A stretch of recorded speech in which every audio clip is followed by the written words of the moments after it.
ಆತ್ಮೀಯ ಬಂಧುಗಳೇ, ಶ್ರೀಮದ್ ಭಗವದ್ಗೀತೆ ತತ್ವ ವಿವೇಚನೆ ಟೀಕಾ ಅಧ್ಯಾಯ 7 ಜ್ಞಾನ ವಿಜ್ಞಾನ ಯೋಗ. ಇದರಿಂದ ಇವತ್ತು 6ನೇ ಶ್ಲೋಕವನ್ನ ತಿಳ್ಕೊಳ್ಳೋಣ. ಏತದ್ ಯೋನೀನಿ ಭೂತಾನಿ ಸರ್ವಾಣೀತ್ಯುಪಧಾರಯ ಅಹಂ ಕೃಷ್ಣಸ್ಯ ಜಗತಃ ಪ್ರಭವ ಪ್ರಲಯಸ್ತಥಾ. ಅನುವಾದ: ಹೇ ಅರ್ಜುನ, ಸಮಸ್ತ ಭೂತಗಳು ಈ ಎರಡೂ ಪ್ರಕೃತಿಗಳಿಂದಲೇ ಉತ್ಪನ್ನವಾಗುತ್ತವೆ ಮತ್ತು ನಾನು ಸಂಪೂರ್ಣವಾದ ಜಗತ್ತಿನ ಉತ್ಪತ್ತಿ ಹಾಗೂ ಪ್ರಳಯವಾಗಿದ್ದೇನೆ, ಅರ್ಥಾತ್ ಸಮಸ್ತ ಜಗತ್ತಿನ ಮೂಲ ಕಾರಣವಾಗಿದ್ದೇನೆ ಎಂದು ನೀನು ತಿಳಿದುಕೋ. ಇದು ಶ್ಲೋಕ ಮತ್ತೆ ಅದರ ಅನುವಾದ. ಈಗ ಇದನ್ನ ಅರ್ಥ ಮಾಡ್ಕೊಳ್ಳೋದಕ್ಕೆ ಪ್ರಯತ್ನ ಮಾಡೋಣ.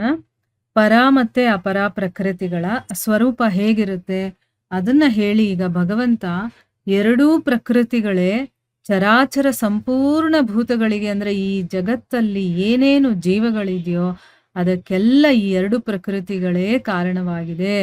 ಅದು ಚರ ಆಗಿರ್ಬೋದು, ಅಚರ ಆಗಿರ್ಬೋದು.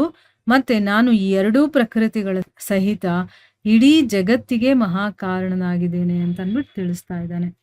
ಈ ಜಗತ್ತಲ್ಲಿ ನಾವು ಏನೇನ್ ನೋಡ್ತೀವೋ ಅದು ಚಲಿಸುವಂಥದ್ದಾಗಿರ್ಬೋದು, ಸ್ಥಿರವಾಗಿರುವಂಥದ್ದಾಗಿರ್ಬೋದು, ಮತ್ತೆ ಜೀವ ಇರೋದಾಗಿರ್ಬೋದು, ಜೀವ ಇಲ್ಲದೆ ಇರೋದಾಗಿರ್ಬೋದು, ಅಂದ್ರೆ ಜಡ ಆಗಿರ್ಬೋದು, ಚೇತನ ಆಗಿರ್ಬೋದು, ಎಲ್ಲದಕ್ಕೂ ಕೂಡ ನಾನೇ ಮಹಾಕಾರಣನಾಗಿದ್ದೀನಿ ಅಂತ ಭಗವಂತ ಹೇಳ್ತಾ ಇದ್ದಾನೆ.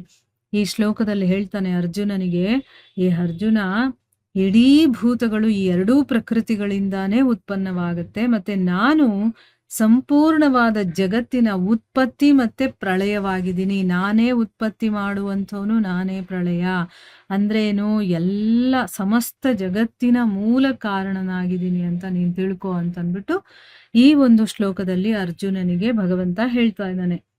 ಈಗ ಪ್ರಶ್ನೆಗಳ ಮುಖಾಂತರ ನಾವು ಇದನ್ನ ಅರ್ಥ ಮಾಡ್ಕೊಳ್ಳೋದಕ್ಕೆ ಪ್ರಯತ್ನ ಮಾಡೋಣ.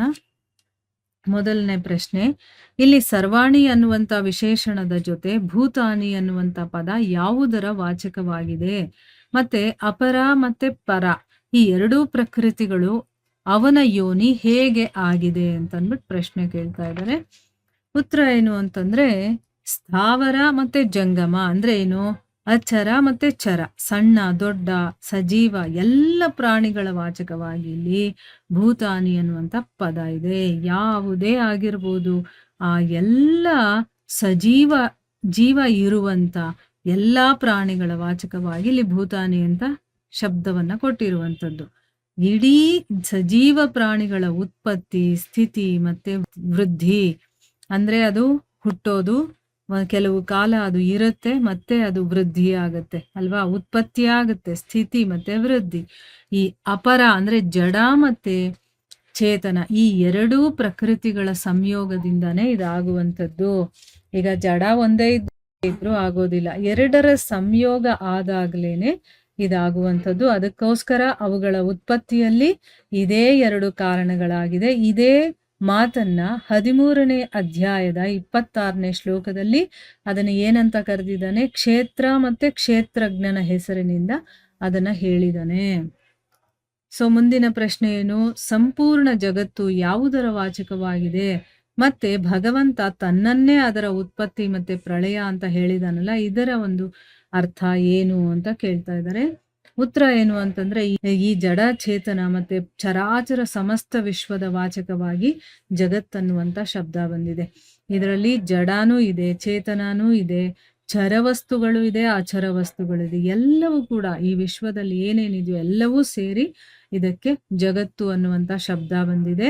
ಇದರ ಉತ್ಪತ್ತಿ, ಸ್ಥಿತಿ ಮತ್ತೆ ಪ್ರಳಯ ಇದು ಕೂಡ ಭಗವಂತನಿಂದಾನೇ ಆಗುತ್ತೆ, ಮತ್ತೆ ಭಗವಂತನಲ್ಲೇ ಆಗುತ್ತೆ.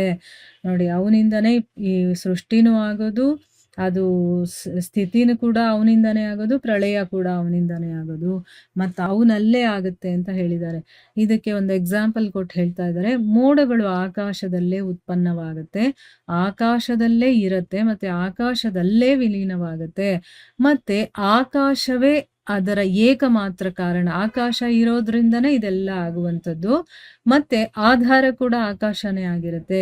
ಅದೇ ರೀತಿ ಈಗ ನೋಡಿ, ಆಕಾಶವನ್ನ ನಾವು ತಗೊಂಡಾಗ ಎಕ್ಸಾಂಪಲ್ ಆಗಿ ನಮಗೆ ಚೆನ್ನಾಗಿ ಅರ್ಥ ಆಗುತ್ತೆ.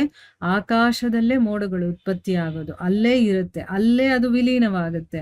ಆ ಆಕಾಶ ಇರೋದ್ರಿಂದಾನೇ ಅದು ಆಗುವಂಥದ್ದಲ್ವಾ, ಅದಕ್ಕೆ ಅದೇ ಕಾರಣ, ಅದೇ ಆಧಾರವಾಗಿರುತ್ತಲ್ಲ. ಅದೇ ರೀತಿ ಈ ಇಡೀ ವಿಶ್ವವೂ ಕೂಡ ಭಗವಂತನಿಂದನೇ ಉತ್ಪತ್ತಿಯಾಗುತ್ತೆ, ಭಗವಂತನಲ್ಲೇ ಸ್ಥಿತವಾಗಿರುತ್ತೆ, ಮತ್ತೆ ಭಗವಂತನಲ್ಲೇ ವಿಲೀನವಾಗುತ್ತೆ. ಭಗವಂತನೇ ಇದಕ್ಕೆ ಏಕಮಾತ್ರ ಮಹಾನ್ ಕಾರಣ, ಮತ್ತೆ ಅವನೇ ಪರಮ ಆಧಾರನಾಗಿದ್ದಾನೆ. ಎಷ್ಟು ಚೆನ್ನಾಗಿ ಈ ವಿಷಯವನ್ನ ಹೇಳಿದ್ದಾರೆ ನೋಡಿ. ಇದೇ ಮಾತನ್ನ 9ನೇ ಅಧ್ಯಾಯದಲ್ಲೂ ಕೂಡ ಕೆಲವೊಂದು ಶ್ಲೋಕಗಳಲ್ಲಿ ಇದನ್ನ ವಿವರವಾಗಿ ಹೇಳಿದ್ದಾರೆ. ಅದೇನು ಹೇಳಿದ್ದಾರೆ ಅಂತ ನಾವು ಮುಂದಿನ ಭಾಗದಲ್ಲಿ ವಿವರವಾಗಿ ತಿಳ್ಕೊಳ್ಳೋಣ. ಹರೇ ಕೃಷ್ಣ.